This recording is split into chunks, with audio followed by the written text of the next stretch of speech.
We have the polling data you actually look forward to. This is the ACWPC D3 and National Top 20 poll reveal for November 6th, 2024. Let's begin with Division 3. Well, there's no rest for the weary. Laverne took a 9-16 loss to Redlands and a 12-20 loss to Chapman this past weekend. The Leopards have 3 more on their schedule before the conference tournament. Johns Hopkins shares the 9th spot with Laverne and Augustana. They struggled in their 3-game homestand. The Blue Jays fell to Wagner, Fordham, and Navy. They'll hit the road to take on George Washington, and they'll see the Navy midshipmen one more time for the last game of the regular season. Augustana remains at number 9. They'll finally return to the pool this weekend for a 4-game slate in Sherman, Texas. And they did it. They finally did it. After 7 straight weeks, MIT moves on from the number 8 spot. They now share number 7 with Occidental. The Engineers were defeated by a couple of Ivies. They lost to Harvard 14-19 and Brown 17-20.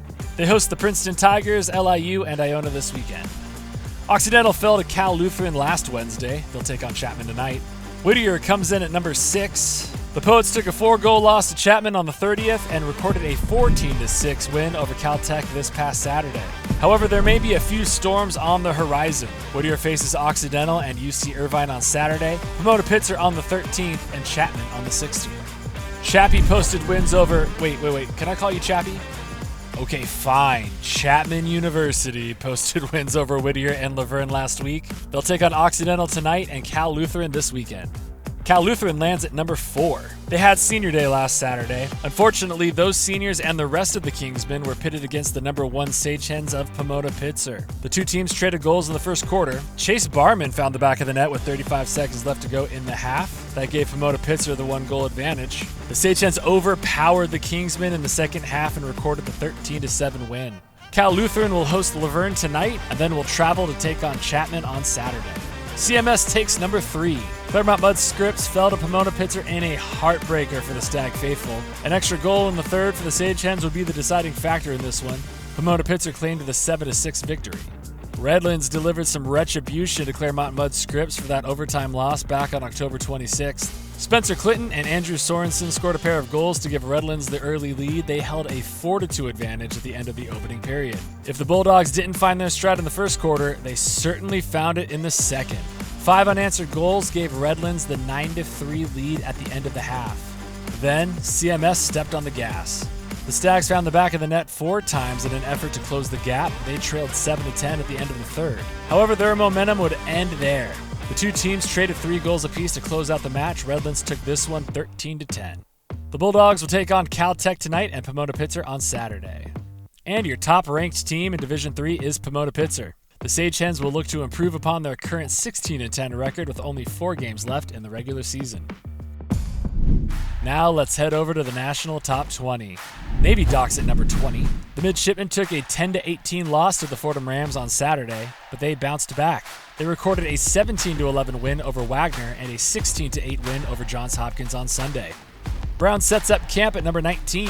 The Bears fell to Harvard 16-17 on Sunday and posted a 20-7 victory over MIT. They'll face Iona, Princeton, and Long Island University this weekend. LMU falls 1 position to number 18.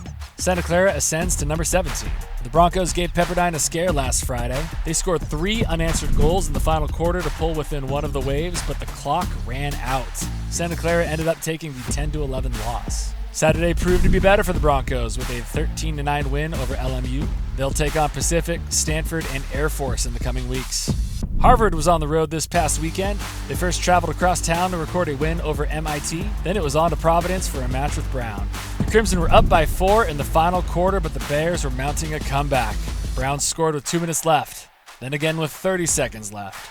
They scored 1 more with 9 seconds left on the clock, but it was too little too late. Harvard takes this one 17-16.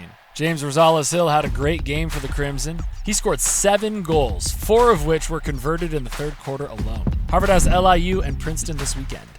Cal Baptist jumps up to take a share of number 15. The Lancers took a 1-goal loss to Pepperdine. They'll look to bounce back with games against Pacific and Cal State Fullerton this Saturday.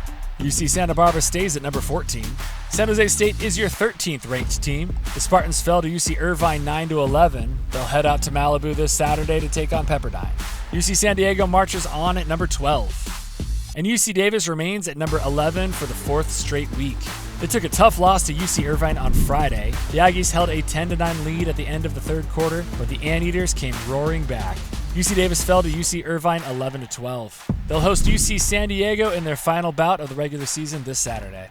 The Waves improved to a 19-6 record after collecting wins over Santa Clara and Cal Baptist. They'll be giving away cowboy hats to the first 50 fans in attendance for their match against San Jose State this Saturday.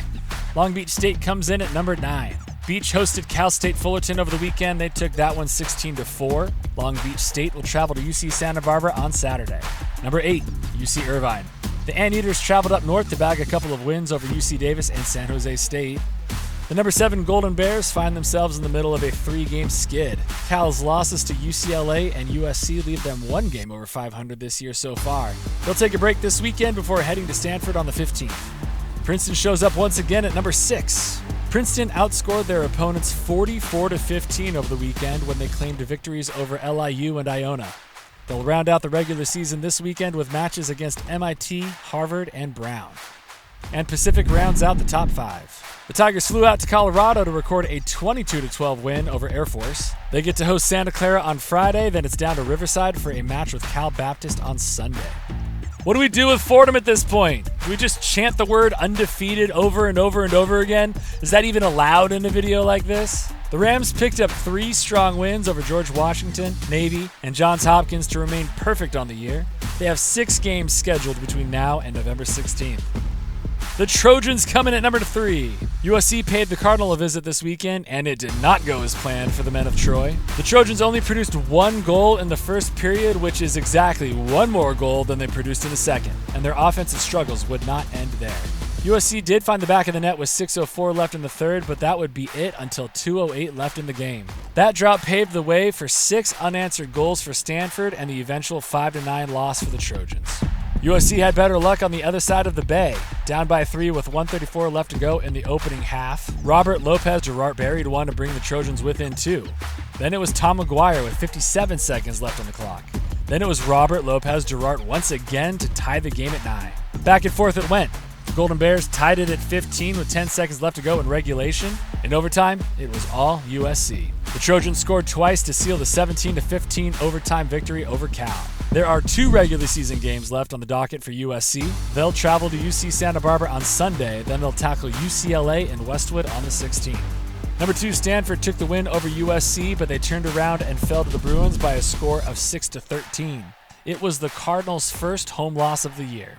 They'll face Santa Clara on Friday and UC San Diego on Saturday. And your top team in the nation remains UCLA. The Bruins made themselves known once again with a 20-14 win at Cal and that 13-6 victory over Stanford. They'll have the weekend off before facing their crosstown foe on the 16th. And there you have it. These teams are the best in collegiate water polo. We're getting pretty consistent with this. Why don't you consider subscribing and come along for the ride? Just like you, we're in it to win it. All right, we'll see you next time.